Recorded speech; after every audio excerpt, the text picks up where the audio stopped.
Cuando se trata de robos tan grandes, resulta fácil creer que se trató de un grupo profesional dedicado a lucrar con objetos de alto valor histórico y económico. No obstante, en este caso los perpetradores eran dos estudiantes sin historial de robos a gran escala, y al parecer, sin grandes ambiciones una vez obtenido el botín.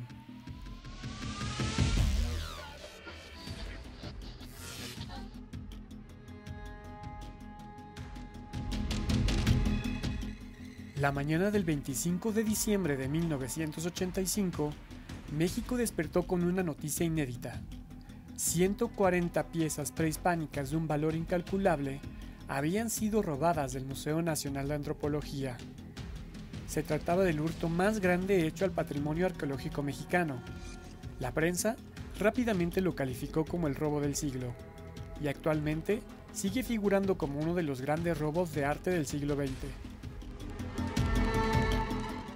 En aquel entonces, el museo carecía de medidas de seguridad, y el Instituto Nacional de Antropología e Historia no contaba con el inventario completo de sus colecciones, de modo que al momento de descubrirse el robo, sus directivos no pudieron proporcionarle a la policía imágenes de los objetos sustraídos, lo que dificultó aún más su búsqueda internacional.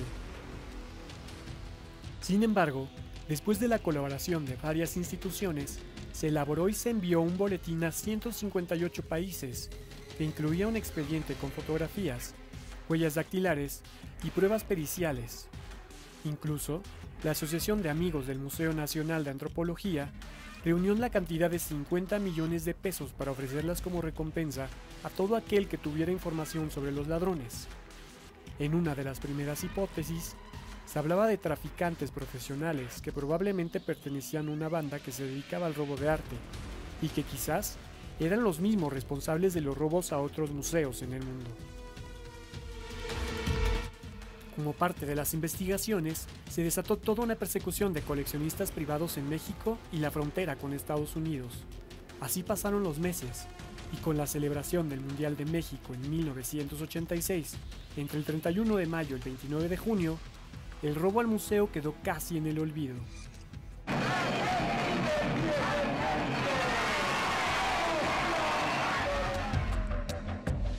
Para 1988, la investigación había sido encargada por instrucciones del presidente Carlos Salinas al abogado Javier Coelho, a quien apodaban el fiscal de hierro, y quien mandó colocar escuchas en los reclusorios. Después de unos meses de monitoreo, una llamada del penal de Matamoros a un supuesto narcotraficante apodado El Cabo, en la que se discutía la venta de unas joyas pertenecientes al arte más grande de México, logró dar con los responsables.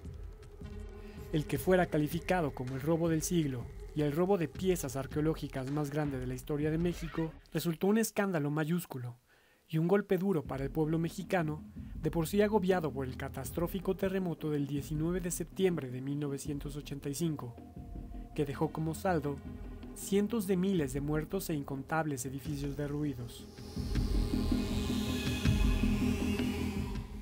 Finalmente, el 10 de junio de 1989, Carlos Perches fue detenido y terminaría por reconocer la autoría del robo al museo, llevado a cabo la madrugada del 25 de diciembre de 1985, en compañía de su amigo Ramón Sardina. Los dos veinteañeros habían planeado el hurto por espacio de 6 meses, durante los cuales visitaron asiduamente el museo para familiarizarse con la disposición de las piezas, observar las rutinas de vigilancia y planear los detalles del saqueo. Aprovechando que el lugar cerraría sus puertas el 25 de diciembre por las festividades navideñas, Perches y Sardina decidieron llevar a cabo su plan. Después de la Nochebuena, a bordo de un Volkswagen Sedán, cruzaron la Ciudad de México hasta llegar al bosque de Chapultepec, para luego saltar la barda perimetral del museo. Los dos ladrones no tuvieron siquiera que escabullirse, pues los guardias se encontraban festejando, de tal forma que pudieron ingresar por la puerta principal sin que nadie los detuviera ni les impidiera saquear 7 vitrinas de las salas Maya, Mexica y Oaxaca. Tardaron alrededor de 3 horas en robar las piezas. Luego, huyeron a la casa de los padres de Perches en la colonia Satélite. donde guardaron la maleta con las piezas robadas en el closet de su recámara, donde permanecieron por años. Posteriormente, Perche se estableció en Acapulco, donde conoció a José Serrano, un narcotraficante de esa época, y a su novia, la princesa Yamal, una bailarina famosa en el ambiente del cabaret. El joven les confesó haber cometido el robo, y Serrano lo presentó con otro narco apodado El Cabo, quien ofreció su ayuda para vender las piezas. No obstante, El Cabo fue detenido, y el joven Perche regresó a la Ciudad de México en abril de 1989.